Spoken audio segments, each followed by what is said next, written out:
Welcome back. This is part 2 of my conversation with Neil Innes from ATA Records, an amazing analog-based record label who are based here in Leeds, and we do a lot of work together. So if you've seen my first chat, hopefully you enjoyed that.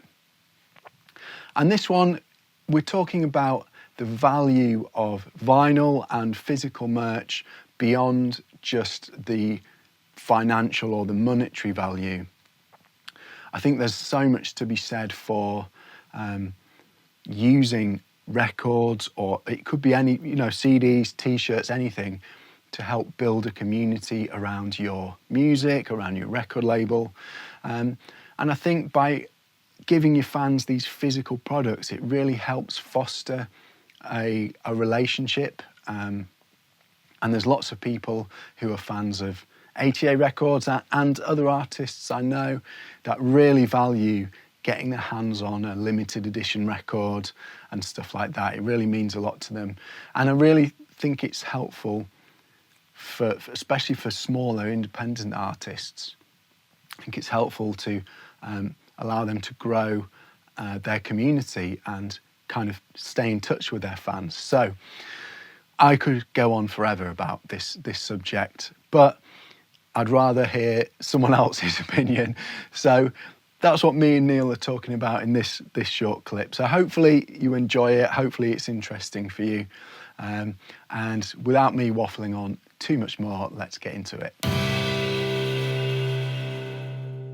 So when it comes to vinyl then, obviously there's benefits for a record label to sell physical merch, like records and actual records, not just have all their stuff on streaming platforms, because it makes more money, right?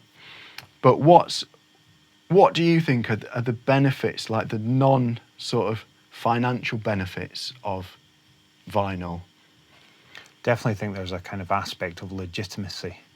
Right, okay. In a way, by creating a physical product, kind of shows that you have belief in what you're doing, maybe. Yeah.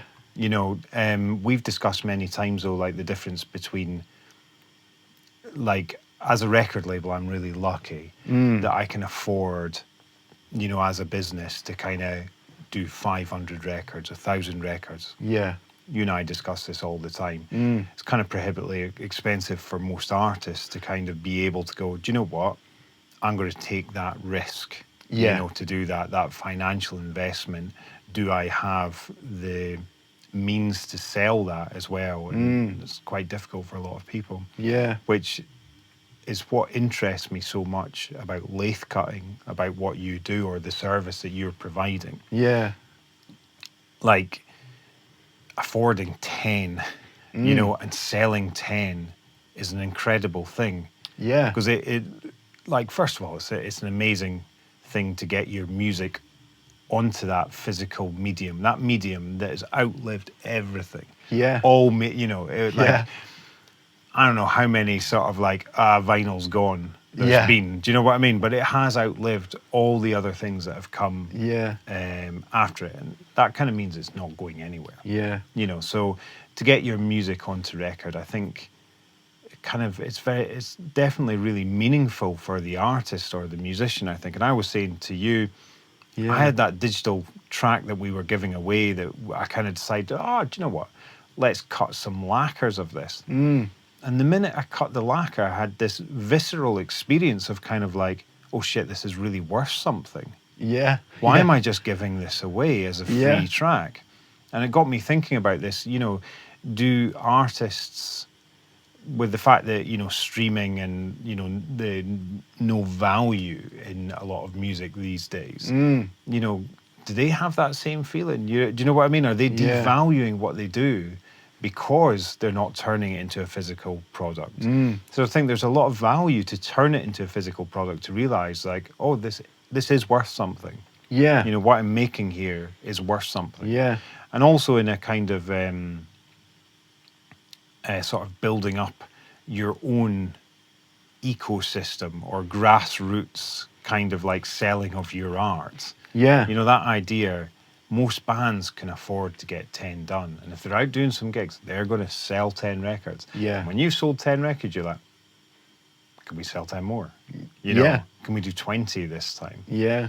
You know, so I definitely think there's a lot of value in doing that. Like we often find like one of the best promotional items that we have is sending people vinyl. I reckon. Right. Yeah, Okay. you Yeah. forget anything else. It's like if people receive it, you know, they're like, oh, I've got this thing. Yeah. You know, and it just gives it a bit more kind of legitimacy. It's a lot more interesting in receiving a streaming link, right? Yeah. Yeah. You know? Definitely. Oh, yeah. I know which I'd prefer to Yeah, exactly. get in the post. You know, and like, Or, I'm gonna put this on, and then if it's this lathe cut thing, there's definitely this kind of exclusivity of it, isn't there? You know, it's like this is like we are literally cutting records right now. It is done by hand in real time. Yeah.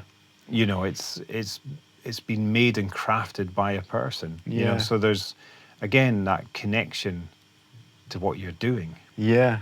You know, as well. Yeah. And then to kind of explain that for people who aren't familiar with maybe ATA records or what I do, even though you sell enough records that you go and get large amounts pressed at pressing plants, we've still done a really limited run of lathe cuts as well as that release, so that you've got some really special kind of unique packages. So I wonder how that feeds into the whole sort of like community of fans or supporters, whether you're a label or an artist.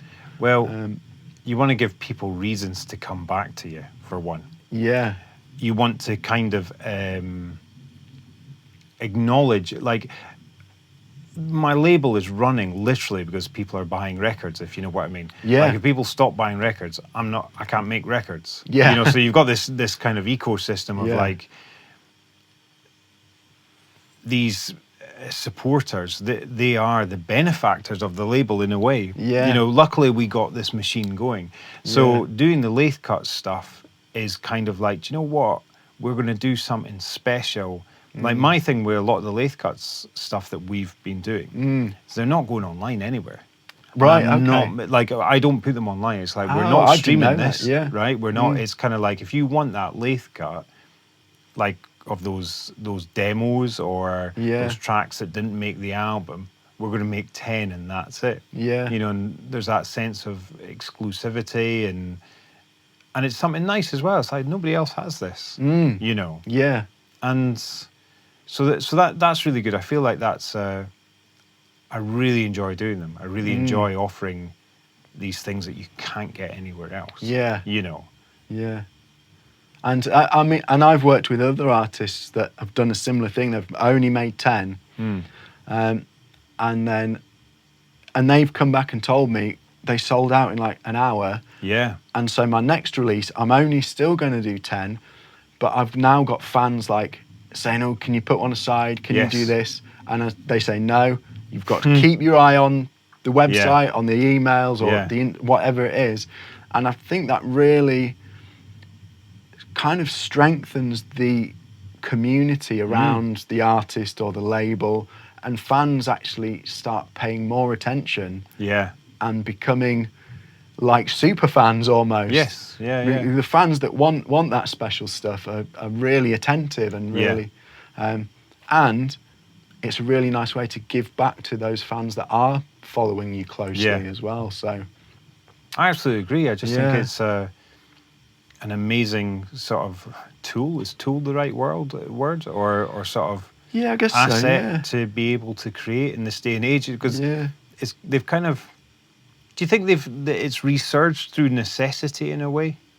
You know, like the lathe cutting sort of world. You know, because in a way I knew a little bit about it when Tom round the corner bought his. You know, that one. Yeah. And then when you sprung up with those things, it's like, look at them. That like I can see them through the window from there. It's like they're just like incredible bits of engineering and machinery. And I'm starting to see more of these pop up. You know, and people using them. And I just think they're great. Yeah. You know, like I love coming in. I'm very lucky that you've given me a bit of education on how to cut the records and be part of physically doing that. Yeah, yeah. And it gives you a real connection to. It's almost like I'm going to go on a slight tangent here. Yeah. The designer who did the last album, Yeah, he printed out over there.